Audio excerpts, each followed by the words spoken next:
il y en a qui travaillent. La grève, c'est pas aujourd'hui.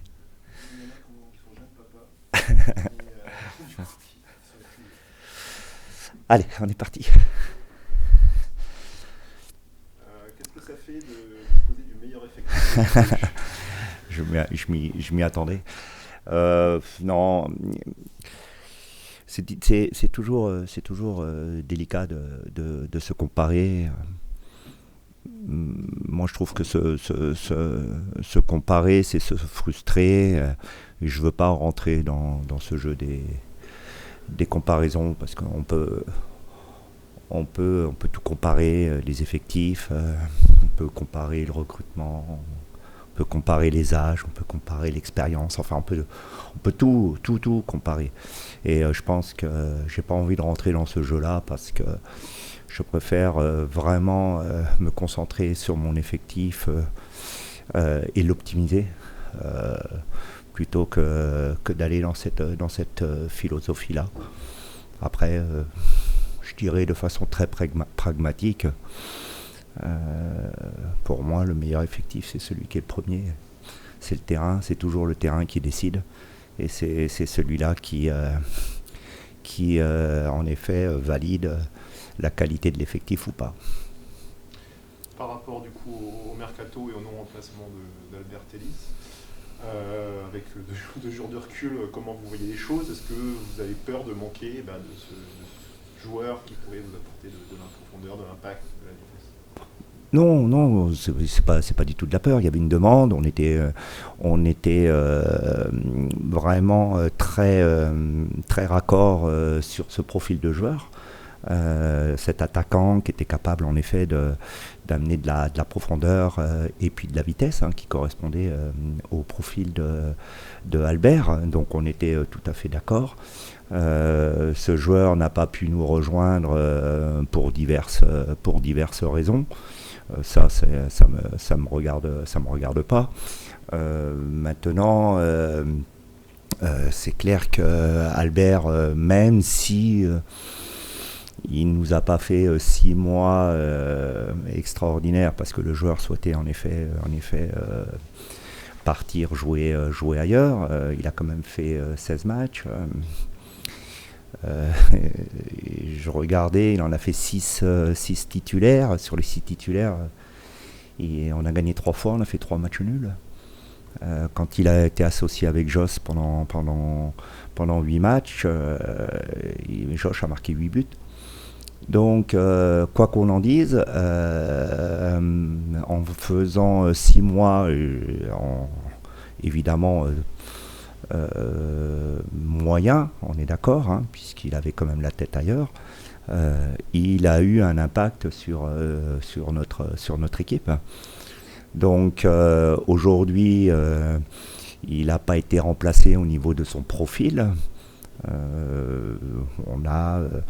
On a Alexis qui nous a rejoint avec un profil complètement différent. Et là, on est plus sur un joueur à développer avec un potentiel, un talent plus à polir. Et maintenant, ce qui va être important, c'est avec les joueurs évidemment qui composent cette attaque, c'est de les faire progresser et puis d'avancer, parce que c'est ça le plus important. Donc voilà, je dois encore une fois, comme je vous le disais tout à l'heure, optimiser les joueurs que j'ai. Ça change, pardon, ça change votre regard sur ce que vous voulez mettre en place sur le terrain, le fait qu'il ne soit pas remplacé? Ça change un petit peu dans le sens où si par exemple je fais jouer Josh et puis Aliou ensemble, j'ai personne pour impacter derrière. Ça change aussi parce que ce profil-là, on était d'accord qu'il nous manquait pour avoir de la profondeur. Donc, encore une fois, on était en phase et là-dessus, il n'y avait pas de. La feuille de route était très, très claire. Tout était bien cadré, tout était structuré, il n'y avait aucun problème là-dessus. Donc, Voilà, il n'est pas arrivé, je me dois de rebondir et puis de penser au présent et puis à l'avenir avec les joueurs que j'ai. Au début de saison, vous ne l'aviez pas et vous avez fait un bon début de saison. Vous pouvez vous dire ça aussi, en termes de philosophie? Oui, c'est vrai qu'en début de saison, on avait très peu de joueurs en termes d'effectifs, puisqu'on n'avait pas Aliou non plus. Donc, rappelez-vous, j'étais vraiment très, très, très... à chaque match, j'étais tendu de ne pas avoir de blessés parce que j'avais que Josh comme attaquant. Mais bon, ça tient sur comme on l'a vu, sur 7 matchs. Et puis j'ai pu m'appuyer sur les garçons du centre de formation, que ce soit le petit Roku, que ce soit le petit Delima, de façon à ce que ça amène un petit peu de fraîcheur. Vous l'avez vu, j'ai essoré, comme on dit, Josh jusqu'au bout. Et j'essayais ensuite de préserver ça sur les fins de rencontre. Mais bon, ça ne tient qu'un temps. Et je pense que je me suis exprimé sur ça. Est-ce que Dylan peut être ce joueur de profondeur en changeant un petit peu son jeu et voilà? Oui, c'est celui qui, en effet, c'est celui qui a plus les caractéristiques pour prendre cette profondeur. C'est quelque chose sur lequel on insiste déjà depuis quelques temps. C'est pour ça que j'étais déçu sur ce match du Havre qui n'ait pas pris plus de responsabilité dans cette profondeur, parce que lui il a la vitesse et la puissance pour le prendre, et ça peut être aussi une solution en effet avec les deux de devant, de pouvoir le mettre devant. En effet, c'est celui qui a le plus ces qualités là en effet. C'était pas une consigne qu'il soit collé à la ligne de votre part? Sur la première mi-temps, l'idée c'était qu'il soit large, mais quand on était dans le camp après. Et là, ça a été notre difficulté sur cette première mi-temps contre le Havre, c'est que Malcolm était beaucoup trop bas et à plat avec nos deux centraux. Donc, et Dylan qui était aussi écarté, alors qu'il n'avait pas à être écarté, il fallait qu'il soit à l'intérieur si Malcolm était bas. Mais c'était quelque chose que j'avais demandé à Malcolm d'être beaucoup plus haut. On a rectifié ça en deuxième mi-temps, on a trouvé un peu plus Dylan à l'intérieur et c'était mieux. Mais après, une fois qu'on est dans le camp adverse, c'est bien de trouver aussi nos joueurs écartés, parce que ce sont quand même des joueurs, quand ils se retrouvent en 1 contre 1, que ce soit Dylan d'un côté ou que ce soit Zurico de l'autre, je parle dans les 30 derniers mètres, quand on les trouve écartés, ils ont des capacités de 1 contre 1 d'élimination qui est intéressant. Donc si bas comme c'était en première mi-temps, avec Malcolm, ils se sont pas sur le coup, ils se sont pas bien entendus. Dans l'utilisation des joueurs, on a vu Junior aussi qui est de plus en plus offensif entre guillemets ou plus haut. Est-ce que pareil, c'est des consignes? Au départ, il était plus sentinelle, maintenant le voir relayeur. Est-ce qu'il y a un avenir là et comment vous voyez? C'est toujours pareil, c'est ce que je vous dis, c'est par rapport à la complémentarité. Quand il y a Tom qui joue, il a un rôle plus bas de sentinelle, et je ne peux pas jouer avec deux sentinelles. La qualité quand même de Junior, c'est qu'il est capable de nous trouver de la verticalité. Et il est capable de mettre nos joueurs offensifs dans de bonnes conditions, parce qu'il a cette capacité à soit percuter ou soit mettre du jeu vers l'avant. Donc entre lui et Fran, il y avait une idée de venir un des deux le plus haut possible, parce que je souhaitais qu'on redescende avec 2 milieux de terrain défensifs pour construire. Donc il y avait un des deux qui pouvait être un peu plus haut dans l'interligne. Donc on l'a vu en première mi-temps, c'était plus peut-être un peu plus Junior, et en deuxième mi-temps un peu plus Fran. Mais ça, c'est selon les orientations du jeu, vers quel côté on sort le ballon. Mais en effet, que ce soit Fran ou que ce soit Junior, ils avaient une consigne, non pas de venir au ballon, ce qu'on a mal fait dans les 20 premières minutes, puisque les 3 venaient au ballon, mais d'être l'un des deux plus haut, parce que je voulais qu'on ressorte le ballon avec 2 milieux de terrain défensifs. Il est incontournable, Junior, maintenant, quel que soit son poste, défenseur central, incontournable, non, parce qu'on est toujours jugé à chaque week-end. Il enchaîne énormément, donc il faut aussi faire attention. Et on voit bien que par moment il a des trous au niveau physique, au niveau concentration. Donc faut faire attention. Il a encore eu quand même du déchet dans son jeu contre Le Havre. Après, on lui pardonne un petit peu plus parce qu'il découvre aussi le poste. Il fait déjà de bonnes choses. Mais en effet, c'est un garçon qui nous amène sa qualité technique, sa lucidité. Mais encore une fois, il y a encore du travail, il y a encore beaucoup de choses à mettre en place quand il joue au milieu de terrain. Donc incontournable, j'irai pas jusque là quand même. Est-ce que vous êtes bluffé par son adaptabilité justement à ces postes J'avais pas trop de doutes par rapport à son adaptabilité parce que c'est quelqu'un d'intelligent, de réfléchi dans le jeu. Même là je le pousse un petit peu parce que il y a plein de petits détails qui me plaisent pas et je le pousse dans des détails par rapport au poste, mais il est dans une découverte du poste, donc je suis indulgent avec lui. Mais j'avais pas de doute, même quand j'avais fait, rappelez-vous, jouer arrière droit en cours de match. Je sais qu'il a cette polyvalence, mais c'est vrai qu'il a une faculté à exceller à beaucoup de postes, et je pense que tout ça va lui servir pour sa carrière plus tard. Est-ce qu'il a les épaules solides? On parle de 17 millions sur lui qui ont été mis par Lorient. Est-ce que c'est quelque chose qui tombe sur la tête? Faut faire attention. Le gamin, il a même pas 15 matchs. Donc, faut faire attention. Il faut qu'il reste concentré dans le travail. Alors, c'est vrai, il y a tout ce que vous dites, tout ce que vous rapportez. Il est assez lucide. Je pense qu'il est assez lucide. C'est quelqu'un qui travaille bien. Mais c'est quelqu'un qui a encore besoin de beaucoup progresser. Il a beaucoup de qualités, mais il doit encore progresser. Il le sait dans le contact, dans la force, dans le changement de rythme.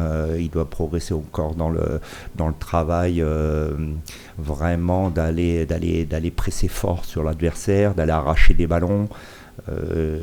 Quand il va avoir ça, il aura la panoplie pratiquement complète.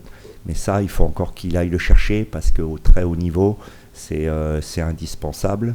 Et se rentrer dans les duels, sortir vainqueur, avoir ce rapport de force, il faut encore que ce jeu de corps aussi, il faut qu'il avance encore là-dedans. Donc il a 19 ans aussi, donc il faut être mesuré. Il n'a que 15 matchs, encore une fois, je répète, donc il y a du travail. Donc quel état mental et physique est le groupe pour le troisième match en 6 jours, et puis après cette désillusion? Ouais, c'est vrai que ça a été, comme je l'ai dit, une déception. J'ai senti le groupe qui avait une vraie envie de rebondir parce que, je répète, notre match a été quand même consistant, et je sens le groupe qui a envie en effet de réagir, et c'est toujours important en effet après une défaite d'être tout de suite sollicité 3 jours après. Comme je vous l'ai dit, c'est une bonne chose, et je sens le groupe qui a envie de répondre de suite aussi. Avec un besoin de tourner, si vous avez déjà partagé un peu. C'est vrai que 3 matchs en 6 jours, c'est beaucoup d'efforts. J'ai la chance d'avoir tout mon groupe. J'ai des garçons qui attendent que ça. Donc il y aura une réflexion en effet pour certainement voir si on peut rajouter un petit peu de fraîcheur. Alexis Pitou est-il prêt, lui, pour débuter, tout simplement, ou il se retendre encore? Il est prêt physiquement parce que il a joué avec son club très récemment. Il découvre aussi l'environnement, il y a pas mal de choses, tout est nouveau pour lui. il a découvert à travers sa rentrée contre le Havre ce que c'était, il a touché du doigt ce que c'était la Ligue 2 aussi, avec cet impact physique. Donc il découvre très rapidement, et voilà, c'est un apprentissage accéléré. Donc je lui fais goûter à cet environnement-là, mais d'un point de vue physique, en effet, il est prêt parce qu'il a joué, avec son club récemment. Après, dans la découverte de l'environnement, il faut encore un petit peu de temps. Il est coupable sur le but, d'avoir lâché le terrain? Tactiquement, il est très à l'intérieur, en effet. Il est très à l'intérieur. Ça peut être quelque chose sur lequel on peut s'interroger, mais c'est surtout que le garçon qui est sur le bord de la touche, il ne doit pas sortir avec les 3 Bordelais. C'est surtout ça. Ensuite, en effet, il y a cette passe latérale un peu bas sur le latéral opposé, où encore une fois, on tarde un petit peu à sortir sur le porteur et sur le frappeur. Et c'est quelque chose qu'on avait identifié, parce que je crois que c'est le 4e but qu'on prend en dehors de la surface, je crois. Et c'est quelque chose qu'on avait identifié, notamment sur les frappes de loin. Et on se doit d'être plus agressif sur le porteur de balle quand il est prêt à armer une frappe de loin. À quoi vous attendez contre Pau, une équipe qui joue plus tôt, mais qui contre vous est surtout défendue? Quoi vous attendez? Ouais, c'est une équipe qui est en gros progrès. C'est une équipe qui sort sur un très bon match contre Annecy à domicile. Elle s'est renforcée avec 2 top joueurs de Ligue 1 à vocation offensive. Ça prouve son ambition dans ce championnat. Et c'est vrai que c'est une équipe à vocation très technique, avec un milieu de terrain hyper technique. Ils ont rajouté Boigard qui est un très bon joueur aussi avec le ballon, plus le petit Begraoui. Donc oui, c'est une équipe qui a changé son projet de jeu. Elle est partie sur du jeu très technique, et elle est repassée à 4 également. Et depuis, en effet, elle met en place un jeu technique, vif, avec de la coordination de déplacement, et elle est en train d'asseoir son identité de jeu. Il y a un petit parfum de derby, ou pas trop chez les joueurs qui inévitablement, et on l'a vu il y a quelques semaines quand ils sont venus ici. Il y a un engouement, puisque ce sont 2 clubs de la région, et on l'a vu quand on les a joués il y a 1 mois et demi à peu près. Voilà, et c'était un match très très disputé, mais voilà, au-delà de cette notion-là, ce qui est important, c'est surtout de faire un résultat, parce que on en a, c'est ça qui est le plus important pour nous dans notre position. À l'aller, ça avait été votre meilleur mi-temps? La deuxième mi-temps, oui, on avait amené beaucoup d'intensité, beaucoup de variété, beaucoup de centres. On avait été récompensé, à mon avis, à juste titre. On avait manqué d'efficacité. Pour revenir à la première question, est-ce que quand le président dit que vous avez le meilleur effectif de Ligue 2, vous le prenez comme un coup de pression en disant si on ne monte pas avec cet effectif-là, c'est déjà un échec? Non, très sincèrement, la pression, je me la mets tous les jours, et je me la mets tous les week-ends, et je vis avec. Je vous répète, pour moi, ça c'est pas l'idée, c'est pas de me comparer aux autres, c'est encore une fois, c'est comme je viens de vous le dire, c'est d'optimiser mes joueurs, d'optimiser le jeu de mon équipe, et encore une fois, ça on verra à la fin de l'année qui c'est quel meilleur effectif. C'est ceux qui montent. Merci.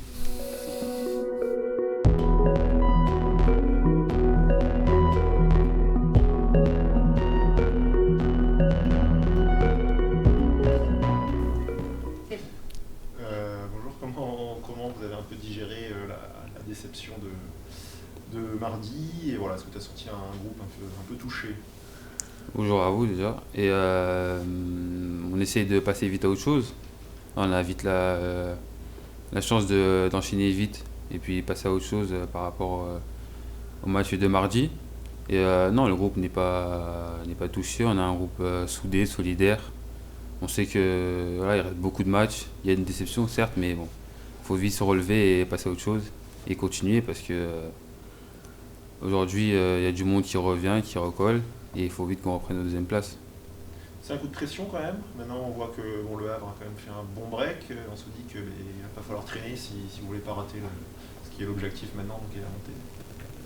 Oui, il va pas falloir traîner. Je pense qu'avec ça, il faudra créer une série de victoires pour engranger de la confiance. Mais bon, on reste focalisé sur nous-mêmes et on sait que si nous on fait le boulot, il n'y aura pas de souci. Le contenu était bon contre le Havre mardi. Vous vous appuyez aussi là-dessus? Oui, il faut s'appuyer là-dessus. Il faut regarder ce qui est moins bon pour le corriger et garder aussi le positif.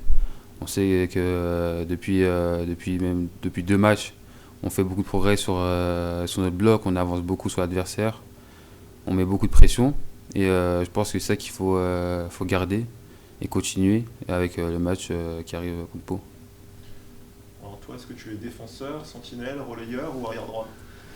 Moi je pense qu'à mon âge, bon, c'est vrai que j'ai un poste de formation qui est défenseur central, mais je pense qu'à mon âge, il ne faut pas se positionner sur un poste fixe.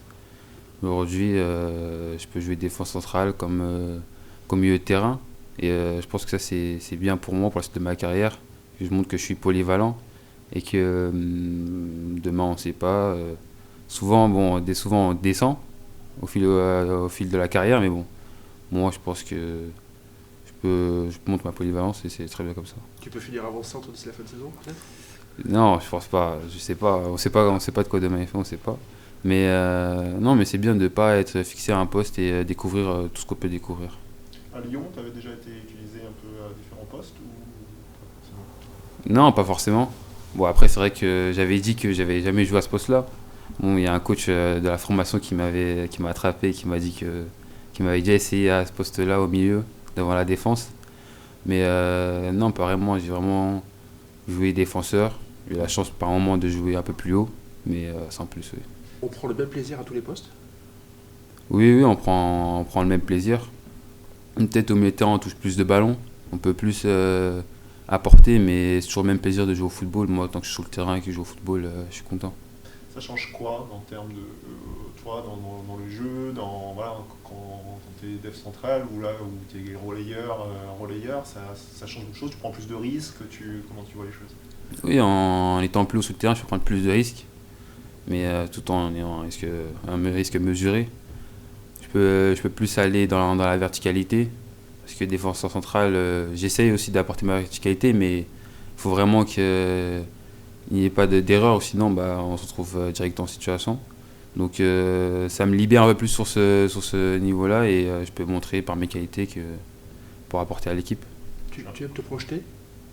Comment ça? Tu aimes te projeter? Oui, c'est quelque chose que j'aime bien, que ce soit par des courses ou avec le ballon. C'est quelque chose que j'aime beaucoup, que je faisais déjà en défenseur central. Et que là, être un peu plus sur le terrain, aller un peu plus loin, oui, ça me plaît. Oui.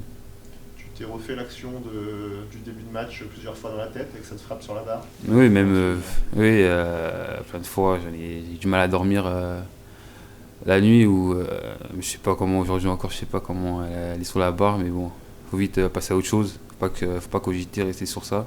Faut vite passer à autre chose parce que ça arrive vite dès demain.